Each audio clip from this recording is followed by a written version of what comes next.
ये बहुत धन्यवाद देता हूँ मैं आदरणीय प्रहलाद जी का कि ये आज ये समा ऐसा हुआ है कि मुझे ये अवसर मिला है कि मैं आप लोग के समक्ष वो सब कह सकूं जो इससे पूर्व पहले कभी नहीं कहा। ये आज से 9 वर्ष पहले जो पिक्चर जो अच्छी हो जाए, ऐसी नज़र आए कि ये हिट हो सकती है, समहाउ या तो उसे मंच ही नहीं मिल रहा रिलीज़ का, या रिलीज़ हो जा रही है तो उसे ठीक से रिलीज़ मतलब किया नहीं जा रहा। अब मैं कभी इससे पहले ऐसा नहीं कहा कि ये इसमें मुझे ऐसा कुछ नज़र आ रहा है कि जिसमें थोड़े बहुत उस टाइप के लोग मिल गए हैं कि जो नहीं चाहते कि गोविंदा की फिल्म लगे, या लगे तो उसे मंच प्रदान हो। सैंडविच पिक्चर जो है आदरणीय बाला साहब ठाकरे जी की, वो थिएटर में रिलीज़ ही नहीं हुई। मेरे जितने आर्टिस्ट मित्रगण हैं, चाहे वो आमिर खान हो, चाहे सलमान हो, चाहे जो आर्टिस्ट हों, वो सभी ने फिल्म देख के कहा कि सुपरहिट फिल्म नज़र आई गोविंदा, ये रिलीज़ कैसे नहीं हुई। मैं चुप हो गया।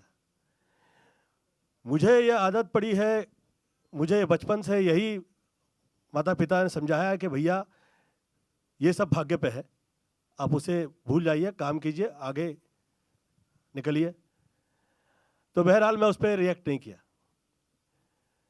फिर आदरणीय रवि चोपड़ा जी की फिल्म रिलीज नहीं हुई, ये कहकर उसे रोक दिया गया कि वो कोर्ट में निकल गई, सम प्रॉब्लम हो गया बिटवीन फाइनेंसर। मैंने सोचा हो सकता है ये भाग्य का हिस्सा हो सकता है, फाइन। फिर अष्टविनायक की फिल्म, मेरी ही फिल्म जो है वो रिलीज नहीं हुई। उसके बाद जो बनी फिल्म वो रिलीज हो गई, रोहित शेट्टी के साथ वाली। मेरी फिल्म रिलीज नहीं हुई, उसे मंच नहीं मिला। ऐसे बहुत सारी फिल्में जो है चाय गरम टाइप, जो लोग बेचारे आवाज नहीं उठा सके, ये मुझे ऐसा लगा कि कम से कम 100 करोड़ रुपए की जो फिल्म है वो 9-10 वर्ष हो गया है, वो रिलीज नहीं हुई, उसे मंच ही प्रदान मतलब दिया ही नहीं गया। अब हाल ही में फ्राइडे रिलीज हुई। आप सब जो पत्रकार गण हैं सभी ने बहुत तारीफ की, 3.5 रेटिंग मिली उसे।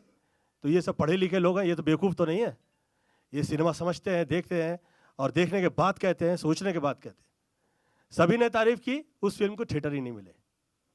क्यों? ये कहा गया कि गोविंदा की फिल्म अच्छी होगी, हम थोड़ी ना सोच सकते थे इसे कहाँ से थिएटर दे दें, तो उसे मंच ही प्रदान नहीं किया गया। अब यहां तक तो मैं कहा नहीं कभी किसी से, परंतु अब यह हद हो गई कि सेंसर की डेट प्रहलाद जी की फिल्म को मिली ही नहीं। यह तो हद हो गई। अब यह सोचने का विषय है। एक आदमी सह सकता है 2, 4, 3, 4, 5 साल, 9 वर्ष हो गए भाई, क्या है प्रॉब्लम, कहाँ है प्रॉब्लम? और मैं ऐसा क्या हो गया हूं किसी के लिए कि मैंने किसी के साथ घात-पात कर दिया है? मैं ये विषय मेरे समझ में नहीं आ रहा है।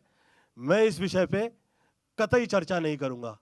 मेरा ये सोचना है कि मुझे मंच ही नहीं दिया जा रहा है। मेरी फिल्में जो है वो थिएटर तक पहुंच ही नहीं पा रही हैं। ये तो मैं, ऊपर वाले ने मुझ पे कृपा कर दी है, ये ऊपर वाले ने कर्म किया है कि आदरणीय प्रहलाद जी के माध्यम से आज ये समय आया कि मैं आप लोगों के समक्ष ये कह सकूं। मैं बहुत क्षमा प्रार्थी हूं कि मैं इस पिक्चर को लेके पूरा डिस्कस नहीं करूंगा, क्योंकि मेरे पास 9 वर्ष का पूरा लेखा जोखा है। ये ऐसा मेरे साथ वर्षानुवर्ष से क्यों हो रहा है?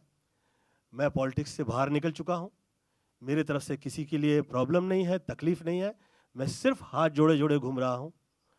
मेरे तरफ से एक गलत शब्द मैं नहीं कहता हूं किसी से। I think so.